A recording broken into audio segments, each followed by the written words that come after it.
Worlds tallest building എന്ന് പറയുമ്പോൾ തന്നെ നിങ്ങളുടെ മനസ്സിൽ ഇപ്പൊ ബുർജ് ഖലീഫ വന്നിട്ടുണ്ടാവും അല്ലേ? പക്ഷെ 2010 Burj Khalifa world's tallest building ആയത്. പക്ഷെ 2010 മുന്നേ വേൾഡ്സ് ടോളസ്റ്റ് ബിൽഡിംഗ് ഏതായിരുന്നു നിങ്ങൾക്ക് അറിയാമോ? ടൈപേയ് 101 തായ്വാനിലുള്ള ഒരു ബിൽഡിംഗ് ആണത്.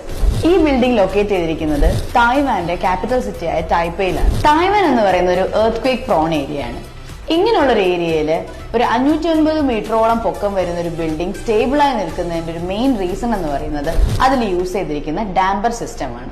എല്ലാ ഡയറക്ഷനിലും ഒരുപോലെ മൂവ് ചെയ്യാൻ പറ്റുന്ന 660 ടണ്ണോളം ഭാരം വരുന്ന ഒരു ഹെവി മെറ്റൽ ബോൾ ആണ്. ഇതിന്റെ ബേസിക് വർക്കിംഗ് പ്രിൻസിപ്പിൾ എന്ന് പറയുന്നത് ഒരു പെൻഡുലം വർക്ക് ചെയ്യുന്നത് പോലെ തന്നെയാണ്. അതായത് ഹെവി വിൻഡോ എർത്ത് ക്വേക്കോ വരുന്ന സമയത്ത് ബിൽഡിങ്ങിനുണ്ടാവുന്ന സ്വേയിനെ കൗണ്ടറാക്ട് ചെയ്ത് സ്റ്റേബിൾ ആക്കി നിർത്തുന്നതാണ് ഈ സിസ്റ്റം. നോർമലി ഉള്ള എർത്ത് ക്വേക്ക് റെസിസ്റ്റന്റ് ബിൽഡിംഗ്സിനെക്കാളും ഏകദേശം ഒരു 40% കൂടുതൽ ഇമ്പാക്ട് ഈ ഒരു സിസ്റ്റത്തിന് കുറയ്ക്കാൻ സാധിക്കും. അതുകൊണ്ട് തന്നെ അവിടെയുള്ള ആൾക്കാർക്ക് ഉണ്ടാകാൻ സാധ്യതയുള്ള അപകടം ഒരു പരിധിവരെ കുറയുന്നു.